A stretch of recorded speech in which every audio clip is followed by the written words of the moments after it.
Hi gang, welcome to another installment of Dirt Bike Community. Just wanted to go over some little tips on cleaning your air filter, some things that we see at the shop, and just some things that are going to help you out in keeping a lot more longevity in your bike and keeping that thing breathing happy for you. So what we've got here, this is a really horrible example of a filter. It should never look like this. Basically, rule of thumb is you want to clean the filter after every ride. This one's probably seen about 15 or 20 rides on it. So we're definitely going to take care of this thing to where the client can roll out a little happier. So basically what you're going to do, we've got a couple little items here, different types of filter cleaning agent. This one's just by Maxima. This one I would actually use on a really horrible filter like this. This one's more of a spray-on style, but we're going to give the F3 a shot. This one you might actually like as well. So as far as the Maxima, you spray it down liberally, really work it in, break up all that dirt and grease. Then you're going to wash it out, let it dry completely, and then you're going to apply your filter oil. So, but we're going to do some of the F3 here. I like this stuff on a well-maintained filter. Pretty simple. So basically you just pour it in your bowl like that. Ideally, if you're going to use this stuff at home, keep it in a sealable bowl so it's not going to evaporate for you. And that way you can usually get about 6 to 8 cleanings out of a well-maintained filter. This stuff you can pretty much hit on anything, doesn't really matter. So once that's all in there, and I'm not really promoting any certain brand of product, I'm just rolling with what works well for us. So once you've got that poured in there, filter's completely dry, you've removed the cage out already, and all you're going to do is just soak it in there. Whole bunch of squeezes, just really get all that crud to come out. All right, and we can already see it's done quite a bit of damage on all that oil and grease there. So basically just want to squeeze out the excess. And you're just going to take your filter. This is just clear water. It's kind of warm. I like it a little better that way.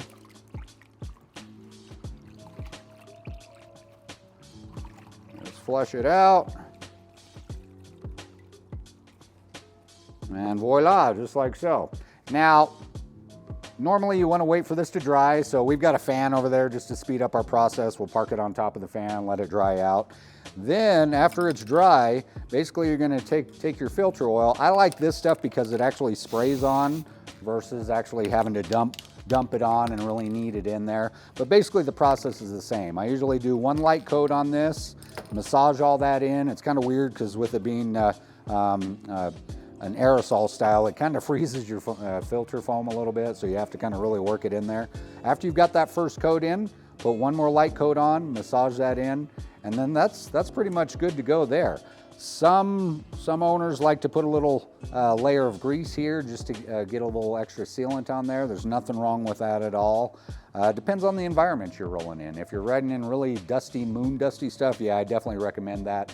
If you're riding up in some green fern gully stuff, probably don't have to sweat it too much, okay? But you can obviously see how much dirt it's pulled out of that filter. So this one's looking pretty good. It'll be good for another round. So I'm just gonna pop these gloves off. And we're gonna take a look at this filter here. It's the exact same style filter. This is actually our brand new 2023 Husqvarna Heritage Edition 350. So awesome bike, something you might be looking at. I really love the colors on this. So we do have these available at the shop as well if you're curious on taking a look at these. To access the filter, basically you're just gonna reach in the pull tab. On this one, it's got a couple little push darts right here in the panel. You can actually kind of see where they're at in the plastic work. Give it a little tug, one more tug, and then that just shoos out just like so. This one's already a maintained filter. It's a brand new bike. So you can already see this one's got filter oil impregnated into it. So when you do service that filter, you just want to pull the cage out and pop your little tabs out. Then after you've serviced it and it's all ready to oil, basically you're just going to follow the reverse process. Take your little tines, get them started in your little push tabs. Just going to take that and wrap it around the casing of the cage. And you will get a little oily from this, just from the filter oil. Just make sure your filter is pulled over the eyelets just like so. And there again, if you prefer to put some grease around this edge, right in this pocket right here, nothing wrong with that at all. Some riders prefer doing that, some don't. Just depends on what you like to clean up or what kind of environment you're rolling in. So once you're all done there, basically just gonna slip the filter in there. One thing to be concerned about is when you are putting your filter in here, some filters have a little bit of an edge that hangs out from the filter.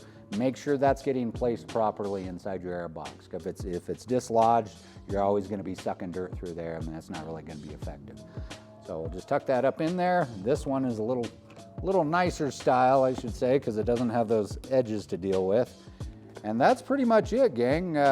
You're good for another ride, ready to rock and roll after that. So hopefully that helps out in some of your adventures on getting your bike well maintained out there, and keep the engine a little happier as well. So hope that helps out, and have a great night, gang. Thanks.